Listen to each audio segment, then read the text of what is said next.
All right, I'm so thrilled about this, and I just wanted to share my experience with how I was able to beat Dragon's Lair, and this is on hard 10. So everybody in Raid Shadow Legends has different characters, but I just wanted to share my process on how I went about finding this team composition, working on it so that I can actually beat this very hard node. And it took a while, and I gotta say I feel like I had like an authentic experience where there was a puzzle presented. I have a unique roster. I had to navigate that and look and find a solution to this problem. And now that I'm through Dragon Lair stage 10, I'm gonna get better access to mythical gear. Now, it's not a large amount, but just wanted to share with everyone my process. Now, if you've not done so already, there's a link to download Raid Shadow Legends in the description. And there's also a QR code up there at the top right-hand corner.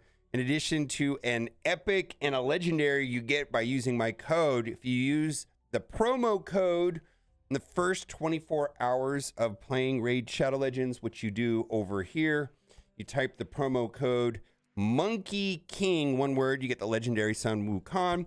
And then there's also an event running down where if you log in for 7 days, you get Alice the Wanderer, which is my strongest champion currently in my roster. Alice the Wanderer is very good. So why do I even want to do the hard nodes? Because they're harder than normals, and we're gonna explain what the difference is too. But the main reason is, and I'm gonna switch sides of the screen here, is that yes, there's better drops, and what we're looking for in general is 6-star mythics, which has an outstanding 1.6% chance. Now, you know, hard 1 versus hard 10 is a pretty significant, 10 times more likely to drop. And there's also the 5s right here at 3.4%. And the reason why I was kind of pushed into doing this is that I've gone through the Arbiter missions, and now I'm in the 2 other missions that come after Arbiter, Ramatu and Marius. And the Marius one had get a mythic out of a dungeon. And I was like, okay, I got to do it. Other thing too that kind of makes me happy that I did this is that now I don't have to worry about putting any more resources from the live arena area bonuses. Like, I'm done. I don't have to do anything with Dragon's Lair. Now I can focus on other parts that I'm struggling on, and I won't have to put any more resources. So then I could probably, you know, go heavier on Curse City and Doom Tower, because that's where I'm struggling. So there are some key differences from hard and normal, and there's an excellent article on Hell Hades, and I'm gonna link all of this in the description. But I just wanted to read what the difference is between the normal and the hard. The changes to Dragon's Lair are as follow on hard mode. The A2 ability, Wall of Fire versus Mephetic Fire. The ability no longer plays 2 poisons and a weakened. It now plays 4 poisons alongside a weakened. And we're actually going to use this to our advantage. The dragon will still unlock its secret skill. We have to deplete the boss's health to prevent it from triggering. But if Tainted Hellraiser managed to get this skill off, it's significantly stronger on hard mode.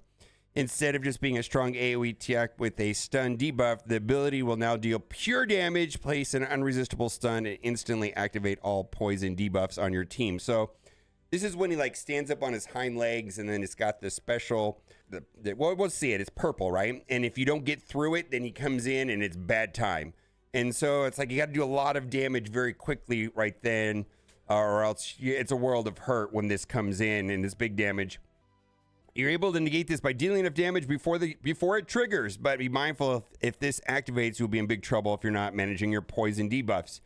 Hard mode Dragon retains all of the existing passive skills from what you're used to on normal Dragon Slayer, but alongside this, it shares the unique passive that all of the hard mode dungeons have, where awakened champions will both deal more damage and take less damage based on their awakening level. So I did not know that the awakening matters, and that's what I'm going to call red stars. So red star characters, or characters that have lots of red stars, are going to get a boost. So what was my process in getting through this? And frankly, when I'm playing the game, I just try to do it, kind of wing it, just go through it on my own team. But then I get stuck. And then when I get stuck, I start doing some research and I start reading this article. I start reading why I want to do it. The main thing that I do is that I use the Hell Hades artifact extractor tool. And that does a whole bunch of things. But one of the things that I do like about it the most is that they do this ranking system. But when I use this tool and I log into their account, it'll allow me to filter the results based off the characters that I have in my roster. So this is a champion tier list, and I've selected show my champions, and then it has all of my characters. So these are characters that I have in my roster. Now, you can see here, I don't have any 5s. I've got some 4.5s and I got some 4s, and those are the characters I generally am going to focus on first because that means they're going to be useful in multiple game modes. Then I can hit hard modes right here, and then I can sort by dragon. And I can see that I've got some characters here that do better than others. I don't have her upgraded, right? But there's a character that I could focus on right there. Dragon, we got a Kedem, Eleanor, and I just have not upgraded her at all. But apparently she's very good. So I started playing around with that, and I don't really have her upgraded yet, but I do have the other ones upgraded, and it was not working for me. I was just going through it, and I was trying a bunch of different things, and what was happening is that I don't have this character upgraded. Prisma worked pretty well. And then I had a Kedem was just dying on the second wave because the second wave has a character that blocks revive. And so I wasn't able to get through that. He wouldn't make it to the final. Now I could do like a mismatch where I just put all the 5s together, you know, in the 4.5 and then so on. I just kind of loaded up the characters based off of this tier list. And I'm just going to tell you, it didn't work. It didn't work because there's got to be synergy, right? It just can't just load up the best characters. And a lot of the characters that I finally ended up using in my final run through were not the 5s and the 4s on this list. I went further into the tool. There's this artifact optimizing tool, and then there is a team optimizer. And I loaded up Dragon hard, and then I started looking at like difficulty stage 7. I hit find team. And what I did, I was trying to find patterns, and I was like, okay, I have this team right here. Don't really have this guy upgraded. I'm going to give it a try. So I was doing it, and I actually was making this team work right here by using the team optimizer tool, but I just wasn't able to get through the 10th. I could only get through the 9th. And then I subbed out Farakin, the fat man right here, with Prisma, which was on the list from before, and it worked. I was able to get through the 10, and that was a fun time. Like, it took me about 2 hours of running around.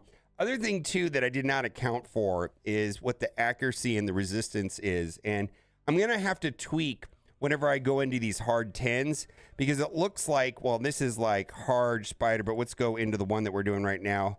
This is the Dragon's Lair. We're going to select hard, and then we're going to select stage 10. Didn't realize that I'm going to need 345 accuracy. So this is listing what the boss's resistance is. It's 320. And so their suggestion is that you need at least 345 accuracy to land the negative effects. And so I'm going to have to retool some of my characters because it's not just the dragon, but it's the spider's den and so on and so on. So I just going to say I had fun. Initially what I did was I just put my teams together and went at it, right? And got pretty far. And I was like, okay, that was fun. And then I got stuck. And then when I got stuck, I used the Hell's Hades tool where it looked at my roster and then it gave me suggestions on what characters do the best in that area. Now, some of these characters I did not have upgraded.